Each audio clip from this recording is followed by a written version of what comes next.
We have already studied how the polar stereographic projection is produced. This led on to an examination of its properties. Let's re-examine chart convergence. It's correct, in other words, the same as Earth convergence at the pole. The meridians are projected as straight lines.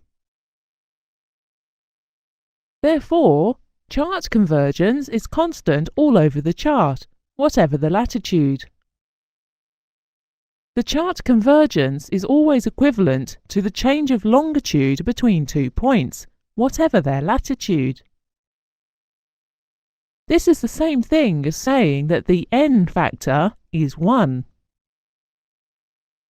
We then showed by a geometrical proof that the chart convergence, or change of straight line track, is always equivalent to the change of longitude. We're now going to go on and show this idea in operation with a couple of practical examples. This will then lead on to solving some typical examination questions. Let's look at a situation in the northern hemisphere. Here are the land masses and the graticule. We're going to fly from Miami to the southern tip of India. Miami is at longitude 083 west.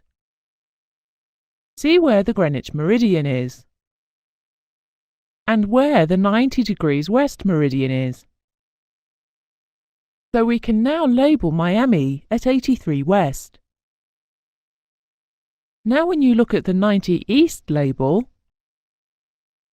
you can see that our destination in India is at longitude 085 degrees east. The change of longitude is 168 degrees, but which way, eastwards or westwards? Going from a westerly longitude via the Greenwich meridian to an easterly longitude is obviously an easterly track direction, so it's 168 degrees eastwards. What effect will this have on the track direction?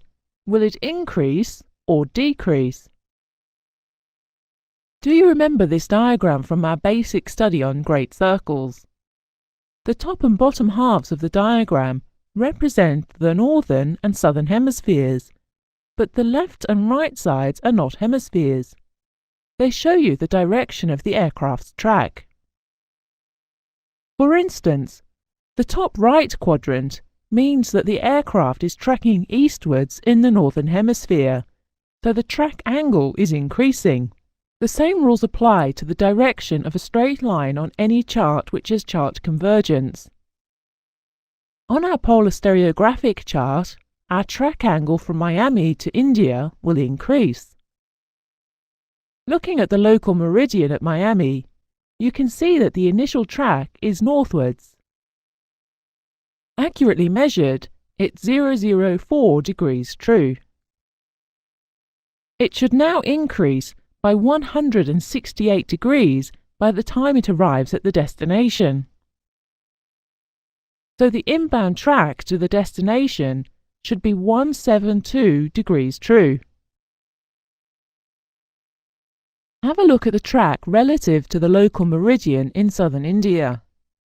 You can see that it is clearly about 172. The straight line track angle has changed by the change in longitude between departure point and destination. The theory works when demonstrated in practice.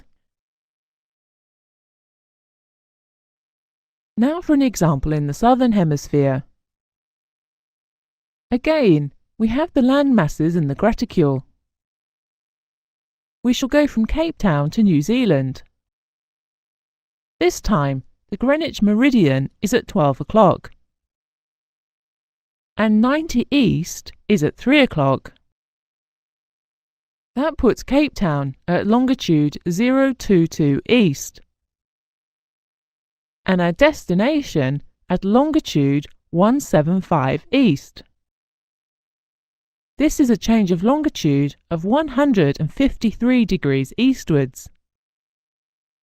Going back to our DIID diagram, If we are in the southern hemisphere and tracking eastwards, the track angle must decrease. You can see that the initial track angle from Cape Town is approximately south-southwest. Measured accurately, it is 169 degrees true. This should decrease by 153 degrees. So the inbound track to New Zealand should be 016 degrees. If we rotate the diagram to put the destination at the top, we now have the local meridian at New Zealand at the top. You can see that the track angle is about 016 degrees. As before, the theory works in practice.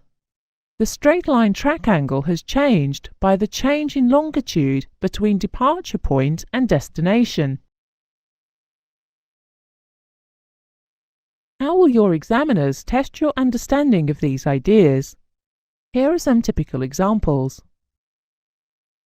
What is the initial straight line track from A at 75 north, 60 west to B at 75 north, 60 east?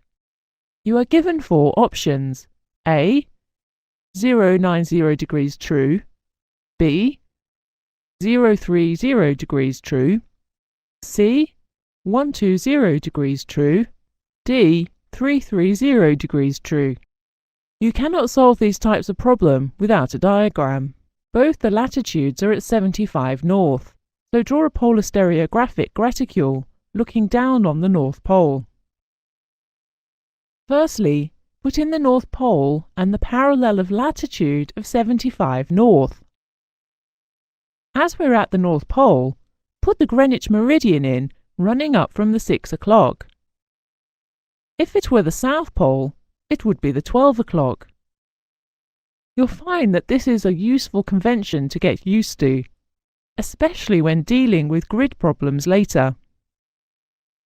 Now plot in position A at 75 north, 60 west, and B at 75 north, 60 east. Now draw in the two meridians and the straight line track. The question is, what is the initial straight line track?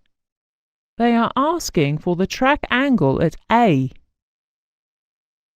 The line between A and the North Pole is the local meridian. It defines local true north. The initial straight line track is therefore the angle between this meridian and the line from A to B. This is what we are trying to find. You could, if you drew it accurately, simply solve it by measuring the angle with your protractor. It is pretty obvious that of the options available, the answer must be 030. However, this is not what the examiners have in mind. They are expecting a solution based on simple geometry. The change of longitude from 60 west to 60 east is 120 degrees. As this is a polar stereographic chart with its convergence equal to the change of longitude, the angle at the apex of the triangle is also 120 degrees.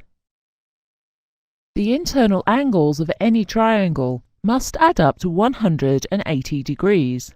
If one of the angles is 120 degrees, that leaves 60 degrees to be shared between the other two. However, A and B are both at 75 north. That makes this an isosceles triangle. The 60 degrees is shared equally between the two base angles. Therefore, they are both 30 degrees. Track is defined as the angle measured clockwise from local true north. Therefore, our initial track angle is 030. Let's explore this idea of polar stereographic chart convergence a bit further. What if the question had taken exactly the same situation, but had asked you to find the initial straight line track from B to A? In that case, you would have been looking for this angle. Using exactly the same calculations, it would have been 30 degrees. However, the track angle would not have been the same. The line from B to the pole defines the local meridian, or direction of true north. But we measure track angles clockwise from the meridian. So what does that make the track angle at B when going towards A? You should have come up with the answer 330 degrees true. So the initial track from B to A is 330. Now another question for you. Suppose the aircraft had travelled from A to B, as in the original question. What would be the final track angle as it passes over B? You should have come up with the reciprocal of 330, which is 150 degrees true. So let's think about this a bit further. We left A on a track of 030 and arrived over B on a track of 150. How much has the track angle changed?